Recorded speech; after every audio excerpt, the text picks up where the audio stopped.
Alright, this is the pyrolysis for about 4 grams of 6FDA-bPDA DAM. This is the initial result at 250 degrees C. As you can see, there's some residual amounts of O2, N2, and CO2, but not a lot. And so this is the pyrolysis unfolding after 250. So initially, not a whole lot of change in this residual O2, CO2, and N2. And we're going to let time pass for a little bit as this is ramping up.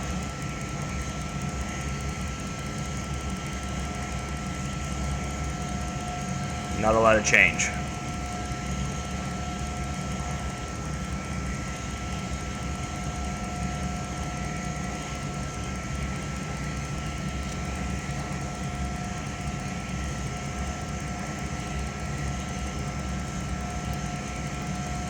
Okay, we have now hit 450 degrees C, so we're going to start seeing some interesting results in a moment.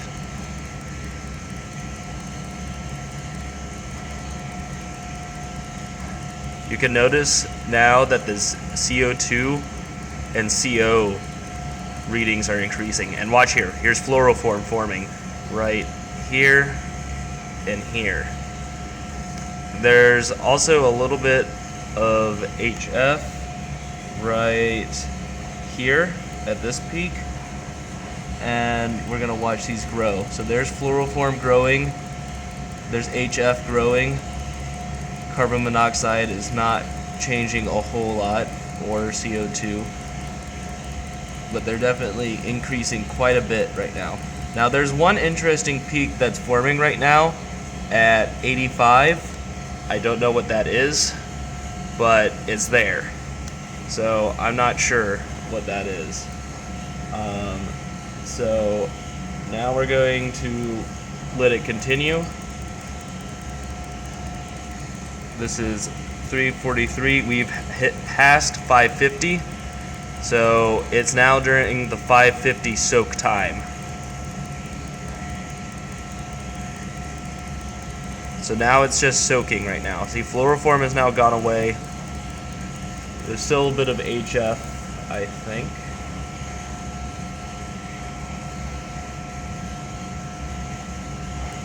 Yeah, a little bit of HF still coming off. Definitely a lot of CO2 and CO still popping off.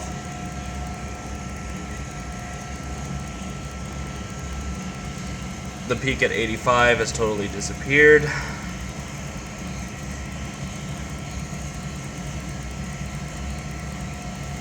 Not a lot is changing, just a consistent amount of CO and CO2 coming off, which is interesting. A little bit of reduction in our CO2 peak. Our HF is completely gone. All our other gases are completely gone.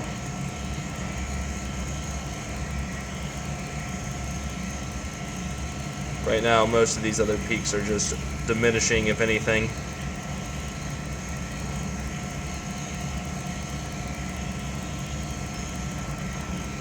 Interesting that there's still so much HF still coming off at this 550 soak.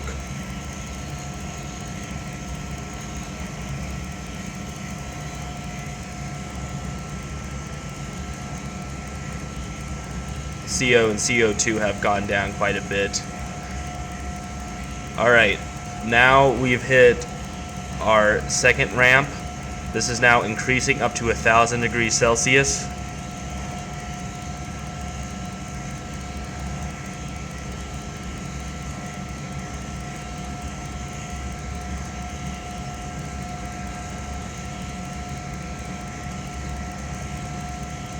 We've passed 650.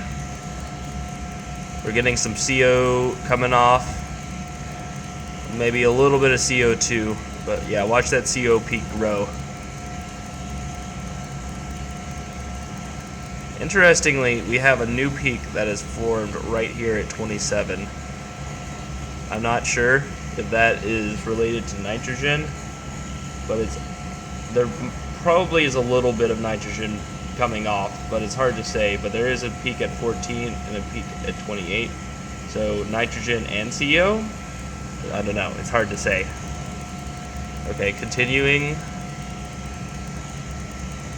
We are now at 750 degrees. That peak at 27 is still there, still giving off gas. Interestingly, we have a lot of peaks over here and here. Those have been there. Those are probably fractionation of CO and CO2. So one at 16 for pure oxygen, and then one at 15. Not sure about that one.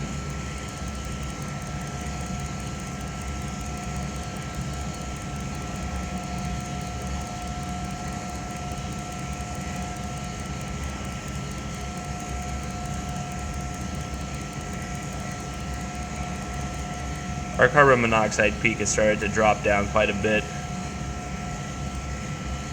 We also have a decent bit of nitrogen still coming off.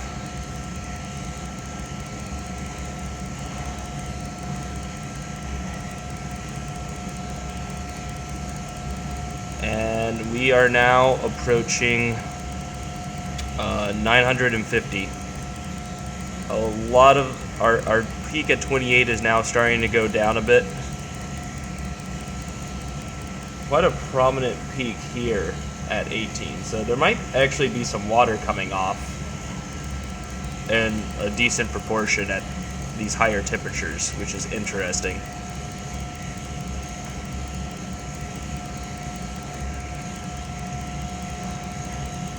We are now at 1,000 degrees and soaking. Not a lot as far as the carbon dioxide. We still have distinct peaks at 28 and 27 and 18.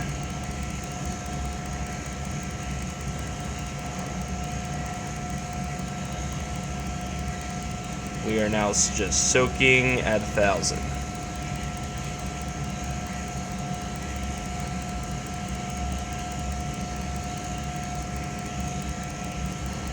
Our peak at 28 and 27 is going down a little bit.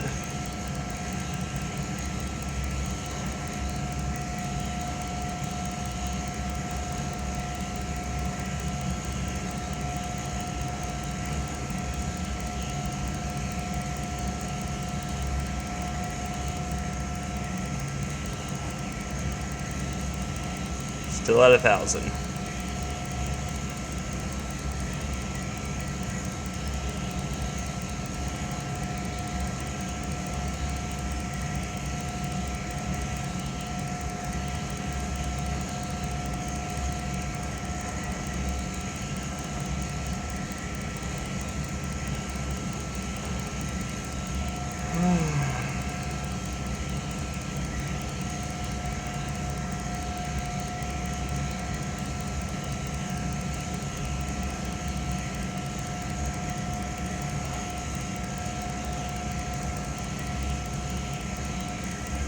Our peaks are not moving much.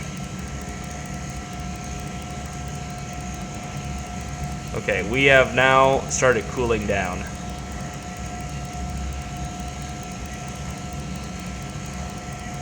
It's possible part of the reason we get so much water could be hydrogen reacting with trace amounts of oxygen, but it's hard to say. But we're now cooling off.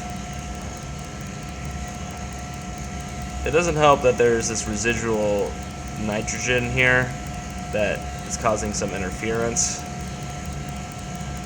But when I do the next experiment, I'm going to make sure this is more leak tight.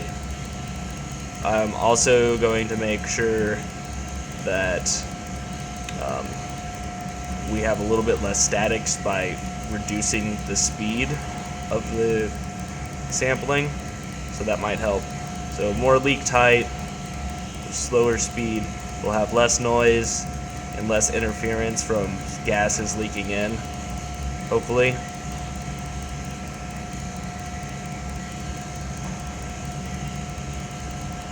So this is about an hour after cooling down from 1,000 degrees.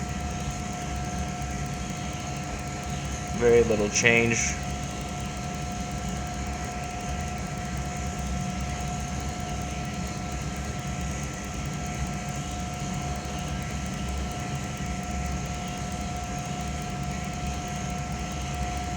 This is 2 hours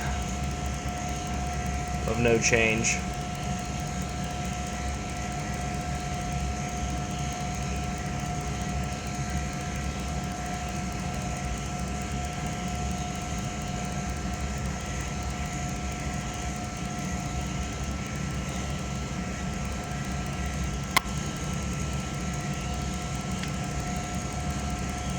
And I'm just going to finish it off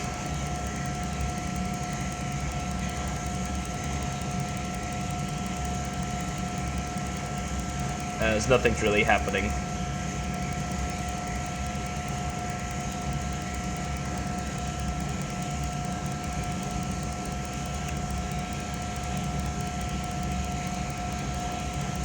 It pretty much just doesn't change for the rest of this.